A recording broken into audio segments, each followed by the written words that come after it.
selamat datang di podcast SMA YPS Sarawak. Bersama saya Trianggraini Dan saya Muhammad Aflal Mukmin. Nah teman-teman, kali ini kita kedatangan tamu yang sangat spesial, alumni SMA YPS Sarawak yang mengikuti pertukaran pelajar ke Amerika Serikat. Siapa lagi kalau bukan Kak Lutfania. Halo Kak Lutfania, bagaimana kabarnya? Alhamdulillah baik. Kalau kalian gimana kabarnya? Oh, Alhamdulillah baik. Jadi nih Kak, mungkin nih buat teman-teman penonton sekalian, mungkin kan banyak yang belum kenal dengan Kakak nih. Alangkah baiknya kan ada pepatah mengatakan tak kenal maka tak sayang. Nah, alangkah baiknya nih Kak Lutfania dulu perkenalan dirinya dulu dong. Oke, jadi Assalamualaikum warahmatullahi wabarakatuh. Selamat pagi semua. Pagi. Jadi kenalin, saya Lutfania Andriani, bisa disapa Nia. Biasanya waktu SMA dipanggil Nia. Terus apa lagi ya? Dulu alumni di SMA YPS angkatan 2018. Berarti sekitar 4 tahun yang lalu ya. Ya. Aduh. Apa lagi nih? Terus Kak, kesibukannya Kakak akhir-akhir ini apa sih? Kan sekarang saya masih kuliah di Universitas Hasanuddin, jurusan Ilmu Hubungan Internasional. Hubungan internasional. Karena sudah 4 tahun berlalu dari SMA, berarti saya sudah masuk mahasiswa tua ya. Mahasiswa tingkat akhir. Iya. Kak, jadi sekarang kan lagi masa pandemi nih Kak. Ya. Kakak kan sekarang itu online atau offline di kuliahnya? Semenjak pandemi 2020 kemarin sih online. Terus sekarang sudah masuk kampus sebenarnya, tapi karena sudah mahasiswa tua, nggak ada pembelajaran di kelas, jadi ya tetap online aja karena sisa skripsi. Jadi kapan kira-kira kembali ke Makassar Kak? Insya Allah akhir bulan ini untuk mengejar wisuda lulus. Dengar-dengar nih Kak, Kakak ini dapat gelar salah satu mahasiswi terbaik ya di kampus dengan rata-rata IPK berapa Kak? Ada. Gimana ya ngomongnya? Sebenarnya kalau mahasiswa terbaik sih enggak juga, karena pasti masih banyak teman-temanku yang lebih berprestasi lagi. Alhamdulillah selama 7 semester kemarin IPK-nya bisa konsisten di 4,0.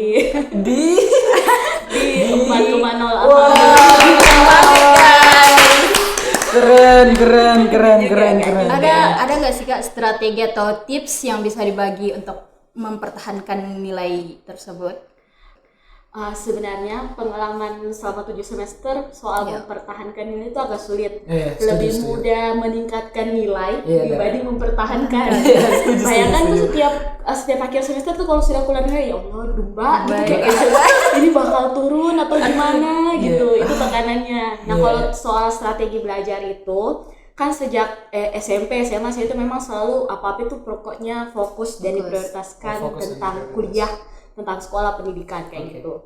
Jadi tipsnya itu mungkin bahasanya kayak kita rajin-rajin aja belajar. Misalnya kalau misalnya mau kelas itu kan biasanya guru-guru atau dosen itu pasti udah ngasih tahu kan kita bakal belajar apa pertemuan selanjutnya. Jadwalnya.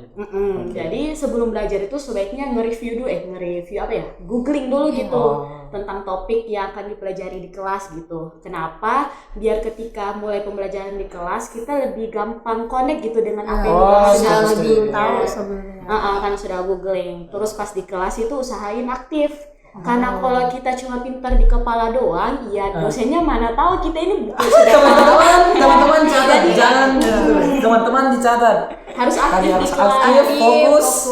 Dan jangan ada dasarnya. Salah. Kan biasa kita tuh takut di kelas mau bertanya atau berpendapat. Coba tapi sudah takut ya kayak. Setuju. Padahal kan ya namanya juga kuliah, namanya juga sekolah itu kan tempat kita belajar. Salah mah nggak apa-apa. Catat, malah gara-gara salah gitu jadi bisa belajar gitu. Dan dosennya pasti suka, wah ini nih ambisius nih, inisiatif ini mau dicoba dulu ya kayak. Benar-benar. Ya kakak kan tadi bilang alumni SMA YPS Sorako. Nah yang mana kan kita kalau sekolah mau tidak mau ini ada pasti kenangan atau mungkin memori lah yang bekas. Nah coba nih Kak Lutfania, apa sih kenangan atau memori yang berkesan buat Kak Lutfania semasa di SMA yang kakak rindukan begitu di SMA YPS? Semuanya sih, guru-gurunya dirindukan gitu karena kerennya di SMA YPS tuh guru-gurunya kocak gitu. Jadi kita gampang akrab gitu. Kak, guru favorit kakak di SMA YPS apa? Pilih satu. Aduh, Atau dua ya, dua. Yang paling favorit. Paling favorit. Siapa ya? Banyak. Paling favorit itu yang paling akrab sama saya tuh sekarang sudah nggak di sini sudah nggak di sini, Pak Syams namanya.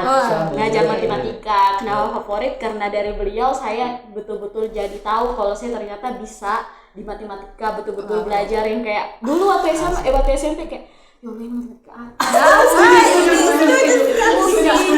tapi masuk di kelas beliau ternyata menarik nih matematika, diajakin ikut lomba-lomba jadi kayak suka kayak gitu lah. Jadi Kak nih, Kak kan ikut pertukaran pelajar. Yang mana kan awalnya itu bisa saya bilang kan dari niat ya Kak. Dari niat jadi tindakan terus Kakak berangkatlah ke Amerika. Nah, bisa sih Kak. Simpelnya kayak gitu. Kasar simpelnya seperti itu. Bisa sih Kakak ceritakan dulu dari niat itu bagaimana berubah jadi tindakan sampai Kakak berangkat mungkin ke Amerika baru kembali lagi ke sini. Bagaimana kira-kira kronologinya lah istilahnya. Wah, kalau bahas kronologi ini mau panjang. Tidak apa-apa. Kita punya waktu aman. Proses yang panjang bertahun-tahun nih. Iya. Silakan kalau soal niat itu pertama kali tahu program ini dan bahasanya kayak memimpikan akan ikut program pertukaran pelajar ini sejak SMP. Kelas 8. Jadi di salah satu kelas tadi kelasnya Mr. Nevi didatangkan Nevi. Iya, benar ya? Iya, kesana. Ya, dulu didatangkan Dirsekum YPS saat itu namanya Bapak Gunara. Beliau cerita sharing tentang pengalaman pertukaran pelajarnya ke kami di kelas 8. Nah, sejak itu kayak wah, ternyata anak SMA bisa ya pergi ke luar negeri gitu ya, kayak menarik nih ya, menarik. Jadi akhirnya mulai saat itu pokoknya harus juga nyoba gitu. Soal berhasil tidaknya pokoknya nyoba aja dulu gitu. Walaupun kayak anak suruh aku mau pergi ke luar negeri ya, saya kayak bisa gitu ya, kayak kalau orang tuh kayak emang bisa gitu. Bisa, anak suruh aku jelek. Bisa sih dong. Ya jadi pokoknya diniatin gitu ya, Terus mulai nyari-nyari info. Kan itu programnya buka pas SMA kelas 1. Terus cari info dan mulai mempersiapkan diri karena kan bisa kayak tahu apa syarat-syaratnya, misalnya harus aktif ini. Jadi mulai mengaktifkan diri, ikut organisasi sama lomba kayak gitu. Terus soal seleksinya tuh, ini 1 tahun ini seleksinya banyak. Apa aja tuh Kak? Tahapannya ya Kak? Banyak. Pertama itu ada dulu saya tuh seleksi berkas dulu. Seleksi berkas. Berkasnya itu juga cukup banyak ya. Rempong. Iya, rempong benar-benar. Terus udah itu seleksi di Makassar. Ke Makassar. Iya, kalau nggak salah 3 kali seleksi pulang balik, jadi betul-betul pulang balik Makassar. Itu wawancara ya Kak? Ya, ada juga wawancara. Dulu saya juga ada tes tulis. Wawancara, terus ada kayak minat bakat kayak gitu. Terus udah itu selesai 3 seleksi di Makassar, masih ada seleksinya lagi. Ada tambahan. Iya, ada banyak seleksi tingkat nasional. Nasional. Berkas terus sampai itu hari nginap kalau nggak salah 2-3 hari di sana seleksi. Banyak banget. Ada wawancara, tes tulis, ya. Nah, sudah di nasional masih ada seleksi lagi. Wah, banyak banget. Itu mohon maaf saya potong nih Kak. Itu seleksi nasionalnya dari Sumatera sampai Papua, satu Indonesia ikut semua tuh Kak? Iya. Dan secara tidak langsung Kakak terpilih. Tepuk tangan dulu. Keren. Selama seleksi itu Kak, menurutnya Kakak yang paling berat itu di mana pas seleksi? Menurut Kakak nih? Paling berat di mana? Yang paling berat ya. Dan tingkatnya mungkin di nasional atau di mana yang paling susah? Paling susah. Paling kayak shock dengan seleksinya tuh waktu mungkin seleksi pertama gitu buat di Makassar. Kenapa tuh Kak? Seleksi tulis. Tulis? Ada tentang kayak wawasan umum lah gitu. Yang kayak banyak banget tuh pertanyaan kayak ya Allah ini apa? Saya paling ingat itu salah satu pertanyaannya ditanya. Nama kota-kota yang ada di Afrika antara lain keluar semua bahasanya. Apa ini? Ya Allah, pokoknya banyak. Memang betul-betul kayak soal wawasan umum yang kayak saya nggak pernah mikir soal ini. Jadi pokoknya ya udahlah, cap-cup aja ya kayak. Itu kayaknya sih yang paling mengkagetkan sih kayak yang pertama. Iya. Nah Kak, untuk mengikuti Pertupul itu kan mau tidak mau kita harus menggunakan bahasa Inggris ya kan? Iya, sampai di sana. Nah, saya penasaran nih untuk lolos ikut Pertupel itu apakah kita harus punya skill bahasa Inggris yang benar-benar level tinggi atau tidak, Kak? Ya, itu bagaimana Kak? Kalau menurutku sih, kalau soal harus pro banget, pintar banget bahasa Inggris itu nggak wajib. Tapi setidaknya harus punya basicnya, basicnya. Ada sih juga pasti tes bahasa Inggris untuk tahu kita kemampuan basicnya apa. Ada tesnya? Iya, karena ya biar survive di sana kan nanti kita ditanya, kita mau nanya tips-tipsnya gimana, kalau nggak tahu basic ya Allah. Nanti kita beres itu. Jadi pertanyaan dari pribadi saya Kak, kakak kan waktu berangkat ke sana apa sih first impressionnya buat teman-teman atau mungkin lingkungannya di Amerika? Iya, first impressionnya pertama kayak cantik. Cantiknya. Jelek ya kan, kayak di film-film. Apalagi sekolahnya tuh kayak ini yang biasa kulihat di film-film, loker-lokernya kayak langsung flashback sama film-film yang nonton biasa. Kayak High School Musical gitu. Nah, ya benar-benar yang kayak cheerleader-nya. Oh my god. Oh ya nih Kak, kakak kan ikut pertukaran pelajar itu yang kakak ikuti kan KLS Kak, mohon maaf kalau salah. Cek. Itu kan saya mau bertanya nih Kak, itu full beasiswa atau ada mungkin hal-hal sendiri yang perlu dibayar pribadi tuh Kak, gimana? Oke. Jadi pada saya daftar saat itu sebenarnya ada 2 jenis program pertukaran pelajar. Pertama KLS yang saya ikuti itu, sama yang kedua IFS. Nah KLS ini alhamdulillah itu beasiswa penuh yang diberikan sama pemerintah Amerika Serikat gitu. Jadi mostly kayak ya dibiayai gitu. Bahkan palingan yang kalau nggak dibiayai itu palingan kalau kayak kita mau medical check up kayak gitu, atau buat paspor, tapi visanya, terus tiket pesawatnya, bahkan dari Makassar ke Jakarta dan seterusnya itu dibiayai. Dapat uang saku juga. Jadi lumayan nih, sangat banyak. Jadi betul-betul sangat topik perjuangan panjangnya. Terbayarkan ya Kak ya? Iya. Nah program satunya itu namanya IFS itu. Tapi KLS tadi itu hanya bisa ke Amerika Serikat. Jadi negara tujuannya hanya satu. Nah satunya itu namanya program IFS. Seleksinya sama juga dengan kemarin. Maksudnya sama seleksinya, cuman dia itu berbayar, maksudnya ada biayanya gitu. Ada biayanya, tapi bisa milih ke berbagai negara. Ya bisa ke negara ke Thailand, Jepang, bahkan negara-negara Eropa kayak gitu. Tapi kalau saya pribadi nih Kak, kalau dari yang saya lihat, kalau dari kakak itu kayak pasti ada kebanggaan sendirinya, kayak saya tidak bayar bisa pergi ke Amerika dong. Walaupun seleksinya banyak, saya bangga dong. Gitu kan. Anak Sorako lagi. Anak Sorako bisa pergi ke sana dong. Anak Sorako juga pasti tanpa bisa. Tanpa bayar loh. Kakak pas kakak udah sampai di Amerika nih, itu tempat tinggalnya di sana disediain juga sama pemerintah Amerika. Jadi kalau kita sampai di sana itu kan biasanya kan kalau kayak pertukaran pelajar anak-anak kuliah itu mereka tinggal di asrama atau apartemen kayak gitu. Nah program yang saya ikuti kemarin KLS ini, biar kita betul-betul maksimal dapat pengalaman hidup di US, di Amerika, kita itu tinggal sama orang tua angkat. Orang tua angkat. Nah kebetulan orang tua angkatku itu terdiri dari my host mom, mama angkatku, sama 2 saudara angkat, Ryan sama Kelsey, sama ya 2 kucing. Kecil aku nyunyu. Yang di Instagramnya kakak itu kan? Iya. Nah reaksi pertama kali kakak waktu ketemu, kalau nggak salah namanya host fam ya Pak? Iya, host fam. Waktu reaksi pertama kakak ketemu host famnya itu gimana?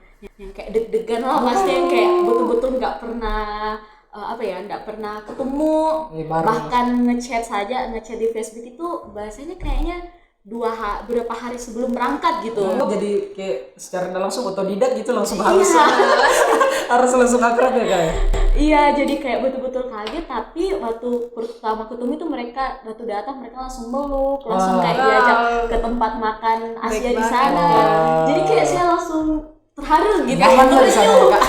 Mereka sangat respect gitu sama kita, sangat welcome, nerima, bahkan sampai di rumah kirain mungkin palingan kayak kan biasanya tidur sama host sister gitu, adik yang cewek kan atau gimana, ternyata sampai dibuatin kamar gitu. Jadi gudangnya dulu itu dia punya gudang, dia renovasi jadiin kamar, dan sumpah lucu. Dibuatin kamar sendiri dong. Iya Iya, jadi kayak betul-betul mereka tuh kayak seolah-olah totalitas gitu buat nerima kita. Padahal kita ini strangers masih, tapi become family. Wah. Sampai sekarang masih kontekan sama? Alhamdulillah masih kontekan, walaupun nggak terlalu sering, tapi selalu saling up to date gitu. Waktu masih di Amerika pernah nggak ada kayak video call begitu antara keluarga di Sorowako sama host family-nya di Amerika? Kalau video call mungkin enggak, tapi chatan gitu. Oh, karena kan tetap ada informasi. Iya, karena dulu tuh belum ada kayak belum terlalu make WA gitu ya. Zaman-zaman lah ya. Masih zaman-zamanan dan agak sulit juga kalau mau video call karena kan malam di sini, pagi di sana. Beda sekitar 12-13 jam, jadi agak ribet aja. Biasanya chatan doang kayak gitu. Wah, kakak nih di sana kan tinggal di host fam ya kak. Berapa lama sih itu kakak kalau secara di sananya? Tinggal di sananya itu berapa lama? Kalau nggak salah itu sekitar 10 bulanan, 10 intinya bulan. 1 tahun ajaran. Jadi di sana tuh sekolah gitu, sekolah di SMA di sana kayak gitu. Terus menurutnya kakak, apa perbedaan sistem pendidikan yang ada di Amerika sama di Indonesia kak? Banyak banget. Ya coba kak, dari pandangan kakak dulu nih, apa nih perbedaannya? Banyak. Jadi pertama-tama itu saya sekolah di sana di sekolah negerinya, SMA negerinya namanya Herin High School. Kan kalau di SMA di sini itu di Indonesia angkatannya, ya. Terima kasih. Angkatannya tuh terdiri dari 3 angkatan ya kan, kelas 10, 11, 12 dan manggilnya ya anak kelas 10 ya kelas 10. Kalau pengumuman kan panggil ya siswa ini atau dari kelas 10, ini. kelas 11 ya. Kalau di sana itu dia kelasnya itu dibagi menjadi 4 angkatan. 4 angkatan. Wow. Jadi selama SMA itu mulai dari kelas 9, 10, 11, 12. High school. Okay. Jadi dan terus itu menariknya tiap angkatannya ini ada sebutannya khusus gitu. Kelas 9 namanya freshman. Oh, freshman, anak baru ya. Anak baru freshman. Anak baru maba. Oke, freshman. Terus kelas 10 sophomore, kelas 11 junior, kelas 12 senior. Oh, jadi dibilang junior itu pas di iya, sebenarnya itu kelas 11 ya sebenarnya. Saya juga baru tahu pas di sana. Saya kira kalau junior itu kalau di sini kan ya kayak anak baru lah istilahnya. Atau bahasanya kayak adik kelas kita ya kan. Ternyata di sana tuh junior kelas 11. Kelas 11. Baru di atas itu baru jadi namanya senior. Ya, kelas 12 senior itu. Terus yang menarik juga perbedaannya, kan kalau kita di Indonesia itu kita sudah ditentukan kan mau ambil mata pelajaran apa. Iya, jurusan. Bahkan sampai 10 ya. Iya, bahasa Indonesia, bahasa Inggris, agama. Pokoknya banyak lah ya gitu. Penuh. Nah, kalau di Amerika itu terutama di sekolah aku itu saat itu kita bisa bebas milih 7 pelajaran. 7 pelajaran dalam 1 semester. Ini kayak bahasanya kayak sistem pelajaran di kuliah gitu. Ada beberapa pelajaran yang wajib kita ambil, misalnya sejarah Amerika, terus ambil satu kelas IPA, satu kelas matematika, kayak gitu. Sisanya kita bebas milih. Dan pilihan itu betul-betul sangat beragam gitu. Bayangkan SMA itu ada kelas baking, masak, kelas drafting, terus kelas marching bandnya tuh juga dijadikan kelas gitu. Marching band kan ekskul. Saya itu kelas kayak gitu kelas. Pokoknya banyak bahkan ada kelas apa ya, child care, cara babysitting gitu. Wow, di SMA. Iya. Wow. Sangat menarik.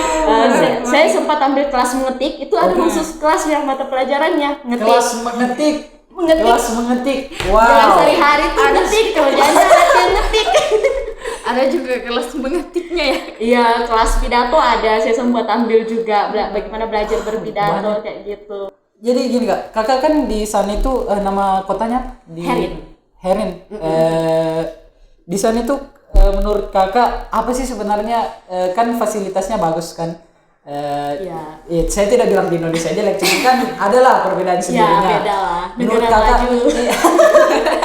Menurut kakak nih, kalau mungkin fasilitasnya bagus nih mempengaruhi sama tingkat pendidikan anak-anaknya sih. Menurut kakak nih secara kalau menurut saya of course mempengaruhi karena fasilitas yang bagus pasti buat kita siswa-siswanya jadi nyaman. Ya tertarik lah. Ya betul, jadi betah belajar gitu. Bayangkan simpelnya aja kalau nggak ada AC di kelas bagaimana tuh panasnya kita susah fokus atau apa, tapi ketika ada fasilitas bagus AC-nya dingin gitu, kita kan jadi kayak nggak usah mikir lagi panas-panas, bisa fokus belajar. Simplinya kayak mempengaruhi secara tersirat gitu ya. Tidak secara langsung tapi membuat suasana belajar bisa lebih kondusif. Semangat gitu. Benar. Terus untuk transportasinya kakak dari rumah ke sekolah itu disediakan juga ya kak? Sebenarnya ada bis sekolah biasa itu, mereka yang bis kuning Ya, itu sama banget. legend banget itu. Itu dijemput di depan rumah atau harus ke halte juga? Kayaknya nggak tahu juga sih sebenarnya, karena kebetulan pas sampai di sana saya tuh nggak ngerasain naik bus kuningnya sehari-hari. Karena kebetulan saya kan ada adik cowok nih, Ryan. Dia itu pas di Amerika sophomore kelas 10. Dan di sana itu kan kalau di Indonesia umur 17 tahun itu baru bisa bawa mobil gitu ya. Sama kayak harus ada SIM begitu.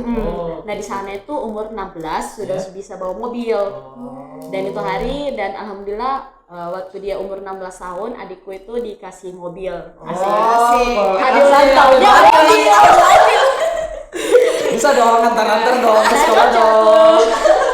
Jadi selalu kalau ke sekolah itu bareng sama dia naik mobil kayak gitu. Tiap hari pulang pergi. Satu sekolah sama? Ya, satu sekolah. Saya kelas 12 senior, dia kelas 10 sophomore. Keren. Untuk fasilitas-fasilitas di sekolahnya juga kak, mungkin bisa di-spill dong, apa dong ya? Apa yang paling menonjol lah di sekolahnya kakak? Yang paling keren itu pernah nonton HSM kan, High School Musical. Itu lapangan basketnya itu. Iya, kayak gitu beneran kayak gitu. Court basketnya yang mereka yang kayak kalau main basket sampai bunyi. Anak basket semua ini. Anak basket jangan diri. Kece banget. Yang paling keren itu fasilitas lapangannya tuh yang kayak bener-bener kayak waktu di film yang bunyi cicit. Yang sampai ada tribun di dalam sekolahnya tuh ada tribunnya. Cheerleader kayak gitu. Ini kak, kalau sekolah di luar negeri kan, saya juga secara langsung kan anak basketnya kak. Ya jujur lah, iri lah dengan lapangan seperti itu. Pernah sih kak kayak acara besar apa sih yang kayak wah acara ini kalau ada di SMA IPS keren nih kayaknya, atau acara ini kalau mungkin dibuat sama kepala sekolah bagus nih kayaknya, menurut kakak apa sih yang mungkin kalau soal perayaan sekolah sebenarnya banyakan di Indonesia juga. Kan kayak kalau kita setiap hari apa misalnya kayak hari Kartini ada perayaannya. Kalau mereka di sana itu enggak. Mereka lebih tipikal mungkin sering nonton film Amerika itu, mereka sangat menonjol di sports. Jadi mereka itu kegiatan sekolahnya itu banyak didominasi untuk mendukung olahraga tim-tim sekolah. Yang paling keren itu menurutku itu kalau di Amerika itu ada namanya American Football Game. Itu yang di lapangannya di outdoor itu kayak pakai rok gitu. Yang lempar. Iya, benar. Nah, setiap ada namanya home game gitu. Home game itu kayak pertandingan antar sekolah di beberapa kota di situ kayak antar sekolah gitu. Nah, ketika mau home game itu, 1 minggu sebelum acara home game-nya itu, kita di sekolah itu namanya ada Spirit Week. Jadi sehari-hari itu kita bakal berpakaian sesuai dress code yang ditentukan gitu. Untuk ini sebagai salah satu bentuk menghargai, menyemangati, mensupport sekolah kita. Ya misalnya kayak saya itu hari pertama itu pakai baju kayak bernuansa baby atau old gitu. Jadi kayak saya bingung pakai apa ini kayak ya udah pakai piyama aja biar kayak anak-anak kayak gitu. Dan menariknya itu mereka di sana itu tidak hanya siswanya aja yang berkontribusi berpartisipasi, tapi guru-gurunya juga yang ikut ngedress code. Pakai baju-baju Disney juga, pokoknya pakai baju superhero, gurunya juga pakai baju kayak bernuansa superhero gitu. Dan benar-benar totalitas sangat totalitas. Pakai baju Superman gitu. Iya, bahkan yang paling keren menurutku juga itu hari ada salah satu senior itu dia pakai tema yang kayak orang-orang tua gitu. Bener-bener sampai diwarnain rambutnya, makeup keriputnya. Kayaknya dia pakai baju neneknya, bawa tongkat, pakai tongkat yang kayak yang di film up ya itu jadi betul-betul totalitas. Mungkin menurut saya itu yang kayak sangat patut diteladani gitu sama orang di sana. Totalitas. Mereka totalitas dan sangat-sangat semangat gitu, kalau pokoknya on fire banget kayak gitu. Nggak perlu takut bilang ih dijuliti kakak Iya, ini enggak. julid-julid itu di sana nggak ada. Lebih bebas dia berekspresi kalau di luar. Iya benar-benar be yourself gitu, be unique, be different, asik. Terus Kak, kalau misalkan kakak sekolah itu sampai jam berapa? Jadi sekolahnya tuh mulai jam 8.10 Jam 8.10 sampai selesai, lupa juga sih, tapi sekitar 2.20. siang lah. Ya siang, dan mereka tuh betul-betul ketat sama waktu. Oh. Disiplinnya tuh bener-bener disiplin banget. Makanya kayak Contohnya? itu jam 8.10 betul-betul 8 tank itu Udah masuk. Wah. Terus kalau selesainya jam 7, misalnya jam 8.50 lah contoh ya. 8.50 kan kita tuh biasa kayak tak selesai kasih kan. sampai jam 9 lah. Masih bisa ini masih bisa. Di sana tuh betul-betul 8.50 angkat kaki dari kursi, berhenti. Gurunya lagi ngomong tengah-tengah, ya langsung keluar gitu. Maksudnya sudah waktu pindah gitu. Iya. Dan sampai dibuat apa ya? Dikasih waktu sekitar 5 menit saja untuk transisi kelas. Itu betul-betul yang 5 kayak menit? Iya, 5 menit. Dan itu cukup cukup mepet karena Iya, kan sekolahnya pasti. cukup besar. Iya. Berada lantai 2, lantai 1, lantai 3 kayak jauh. capek naik turun tangganya. Iya. Baru di sana tuh ribetnya, kita kalau di sekolah itu kita nggak boleh bawa tas ke kelas. Tidak boleh bawa tas. Oh, Jadi di locker. Iya, harus disimpan di Oh, locker. Jadi itu buku kita bawa kayak gini. Baru buku-buku di sana tuh buku pelajarannya kayak kamus.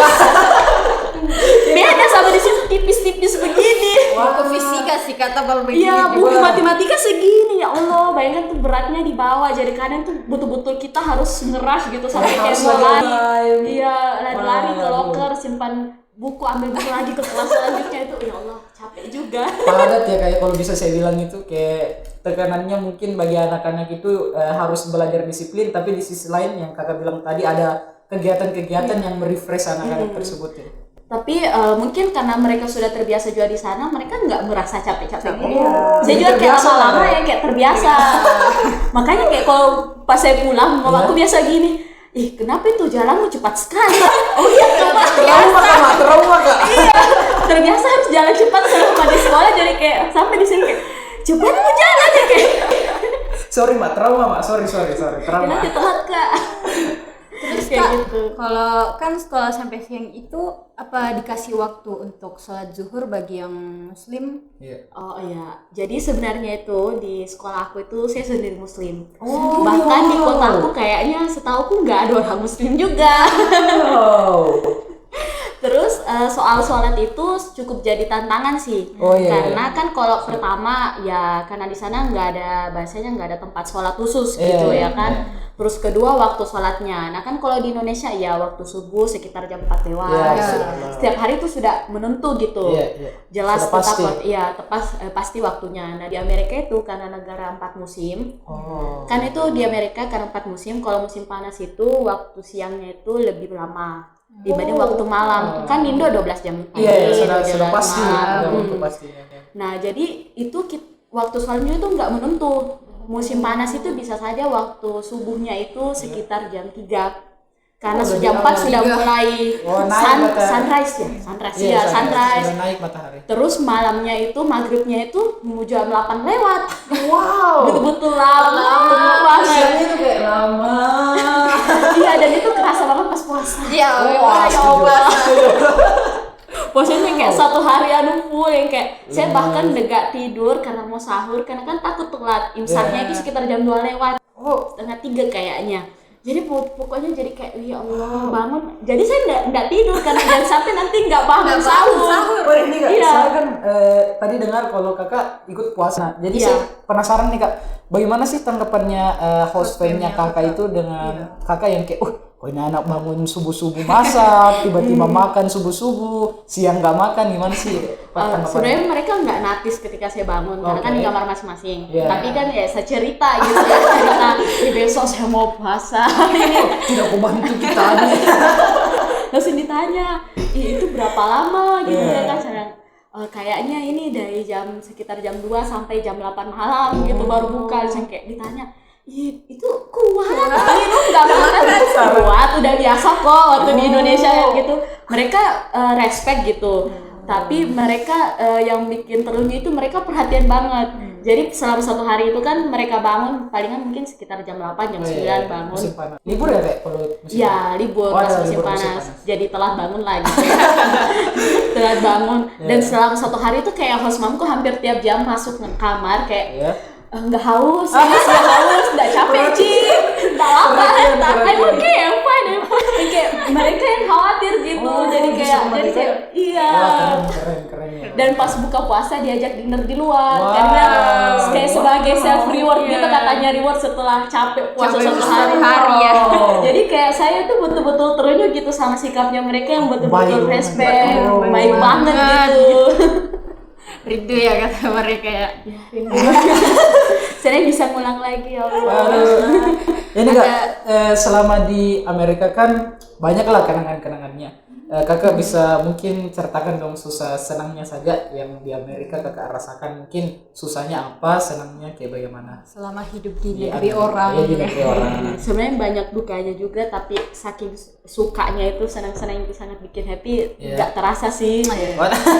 Strugglingnya mungkin dari struggling dulu ya. Struggling pertama itu language barrier-nya, tantangan bahasanya. Saya dulu pas mau ke Amerika kayak ya pede-pede aja ya. Ya kalau kan ada YPS itu mah jago-jago bahasa Inggris. Basic itu mah gampang, aman. Jadi kayak saya mikirnya sampai di sana ya bisalah setidaknya berkomunikasi. Pas sampai di sana ya Allah baru dengar orang bicara pertama yang kayak hello, kayak bicara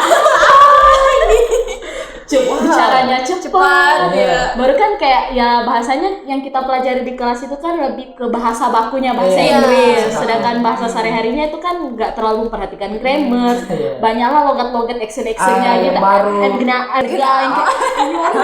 Ngomong apa lo? Iya. Jadi kayak itu jadi tantangan sekali pas awal-awal. Bahasa ya kayak. Sama pas belajar di kelas juga gitu. Karena kan di sana itu dia kan kalau kita di sini beda-beda gitu jadwalnya tiap hari. Matematika bisa saja hari Rabu lagi. Minggu depan baru diulang. Ya kayak gitu. Nah kalau di Amerika itu kan kita ambil 7 pelajaran. 7. Dalam 1 semester, dan 7 pelajaran itu dipelajari dalam 1 hari. Jadi jadwalnya tuh sama terus selama 1 semester. Mohon maaf Kak, saya potong dulu Kak. 7 mata pelajaran sehari dan bukunya setebal ini. Rata-rata setebal begini. Dan kita masih 3 mata pelajaran masih mengeluh dengan buku tipis begini. Aduh. Waduh. 7 Kak. Iya, 7 mata pelajaran dalam 1 hari. Saya ambil kelas kalkulus, kelas bahasa Prancis, bahasa Inggris, kan ini wajib, sejarah Amerika juga wajib, biologi, seni, sama ambil pidato. Terus kerennya tuh di sana ada pelajaran yang dia bisa diambil 1 semester saja, ada yang diambil 2 semester. Jadi kayak pidato kan cuma 1 semester. Jadi pas semester 2, semester genap itu saya ambil kelas typing yang ngetik. Jadi jatuhnya itu kayak ekskurnya itu dibagi ke langsung mata pelajaran begitu ya Kak kalau di sana? Ekskur tuh lain lagi. Lain lagi. Apa aja Kak ekskur yang ada di sana? Banyak banget. Mungkin yang paling kece kalau di Amerika itu klub sportnya ya. Apalagi tuh kalau pemain basketnya tuh. Setiap mau tanding skor tuh pokoknya wajib nonton. Tinggi-tingginya. Besar. Iya, terus banyak klub seni juga, klub drama, klub choir, paduan suara, kayak gitu. Pokoknya banyak lah klub-klubnya juga kayak gitu. Dan itu kegiatannya setelah sekolah biasa pulang sekolah. Sekolah baru ada yang kegiatan kayak gitu. Oh ya nih Kak, kita kan ada penonton yang mungkin tidak bisa ikut di sini. Nah kita OSIS buat question box di Instagram OSIS. Nah ini ada beberapa pertanyaan nih Kak dari teman-teman. Mungkin saya dulu, Tri duluan mungkin bisa bacakan. Oke, ini kita mohon maaf ya teman-teman, tidak bisa dibacakan semua. Jadi mungkin hanya ada beberapa.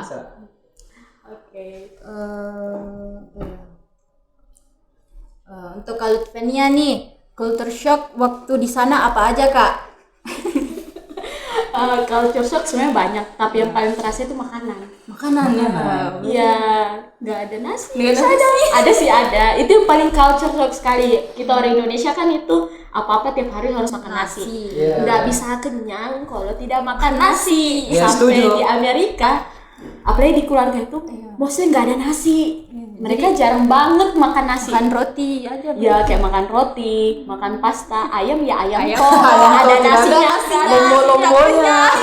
Nah itu juga nggak ada lombok di sana, susah sekali carinya, nggak ada lombok gitu, harus ke international market kayak supermarket khusus makan-makan internasional. Di sana baru saya beli sambal lombok. Wah, kayak Sama ada yang Indomie. kurang kalau tidak Iya. pakai sambal. Sama Indomie tuh kayak Indomie kacau ada. sosok. Benar Indomie wah. Saya tuh tipikal yang Indomie selera aku banget, yang tiap hari tuh mostly hampir tiap hari makan Indomie. Iya. Sampai di sana nggak bisa makan Indomie. Yang kayak makanan pokok di Indonesia itu dua, jadi kayak nasi sama Indomie harus ada itu di rumah. Iya, tapi sampai di sana, ya Allah, makanya burger, Wah. ayam, pizza, pasta, iya gitu-gitu. Itu hanya mengenyangkan sesaat saja ya, Kre. Awalnya saya mikir gitu kayak, ih makan ayam nih, makan ayam. Ini bisa Masa kenyang. nggak ada nasinya? Nggak ada nasinya. Bagaimana Min? Wah. Tapi ternyata pas saya makan lama-lama kayak kenyang juga. Terbiasa. Kayak Kenyang juga, iya. Ini Kak, ada pertanyaan selanjutnya nih. Waktu udah balik ke Indo, pernah kepikiran buat lanjut kuliah di US atau ke luar negeri lagi nggak Kak? Of course lah pasti. Wah, gimana nih Kak? Bahkan Rencananya? itu hari sempat mikir kayak masih di Amerika udah mikir kayak pokoknya kuliah lanjut di Amerika aja deh. Oh. Sampai itu hari dibawa sama host mamku ini, baik banget beliau, bawa jalan-jalan ke universitas. Wah. Bahkan sampai dibawa ke bahasanya kayak BP-nya di sana gitu lah. Cari-cari tempat. Ya BPBK-nya nanya bagaimana nih kalau international student mau masuk ke situ. Iya. Dan nyari pasti ya lah beasiswa kan. Ya, Iya, saya iya. tuh mahal Mahalnya, bingung iya, kita harus iya. cari beasiswa. Dan ternyata saat itu sulit gitu. Karena biasanya mereka susah untuk S1 mau langsung ngasih beasiswa gitu. Apalagi saya nggak ada ijazah dari SMA sana. Cobanya ada ijazah itu mudah gitu. Diurusnya. Jadi ya udahlah ya. Kita kuliah di Unhas aja tuh. Tapi Kampus terbaik juga kan di Ya, Indonesia. kuliah di Unhas dulu, nanti S2-nya insyaallah kalau Amin. bisa Amin, S2. amin. Beasiswa di US, amin. Amin. Gitu. Terus Kak, ini ada pertanyaan lagi. Apa benefit yang sampai sekarang benar-benar terasa dari ikut pertukaran pelajar? Benefit banyak sih sebenarnya, tapi lebih banyak ke saya sekarang itu bagaimana banyak juga itu dipengaruhi atau dibentuk gara-gara ikut pertukaran pelajar. Oke. Saya bisa kayak saya dulu tipikal yang cukup introvert. Oke. Tapi karena kayak dulu saya tuh apalagi waktu SMA itu pasti guru-guru kenanya saya mungkin kayak dia itu culun gitu. Yang belajar. Ya belajar bisa aja, pulang, belajar belajar di saya dibikin. Walaupun ya ikut juga OSIS tapi kayak belajar terus introvert. Tapi pas di Amerika itu kan kayak betul-betul luas kesempatan dan ya nggak mau nyanyain gitu. Pokoknya ikut ini ikut itu, hasil terbiasa jadi ya mulai suka bergaul sama orang-orang, suka coba hal-hal baru gitu. Dan banyak saya rasa hal-hal yang bisa dipelajari di sana, misalnya tuh orang sana tuh sangat tinggi jiwa menghargainya, respeknya dia. Pernah itu ada satu cerita unik nih. Iya, Host mamku ini ultah. Oke. Saya lupa. Wah. Ada kurang ajar ini. Saya lupa. Saya nggak merhatiin tanggal atau apa gitu. Saya lupa. Kayak ya Allah. Malamnya enggak paginya saya bangun. Untuk saya itu kan kita sholat subuh ya kan. Kalau jadi biasa cepat bangun gitu, cepat bangun. Dan saya baru ngecek kali ini. Astagfirullah. Ada ulang tahun tapi tidak tahu. Iya, baru kan kalau kita Indonesia biasanya ngasih kado, Iya, kue, surprise. iya kasih gitu. Iya. Manting bagaimana? Apa-apa Mai? saya kasih. Apa saya kasih, saya belum apa-apa sih. Baru saya kan nggak bisa pergi ke sana mari karena kan Iya, karena jalanan. nggak ada motor. Iya. Di sana itu jarang banget ada motor, terus nggak bisa bawa mobil, jadi kayak bagaimana caranya saya bisa keluar. Nah, alhasil saya kayak bagaimana di. Jadi saya kira memutuskan untuk saya kan salah satu passion yang saya dapat waktu di Amerika itu saya juga ternyata bisa seni gitu. Jadi saya buat kayak kartu ucapan.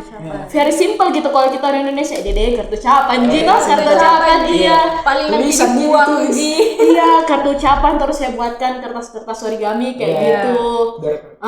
Dan saya pas kasih itu dan beliau yang saya bikin kayak itu beliau sampai nangis gitu saking terharunya.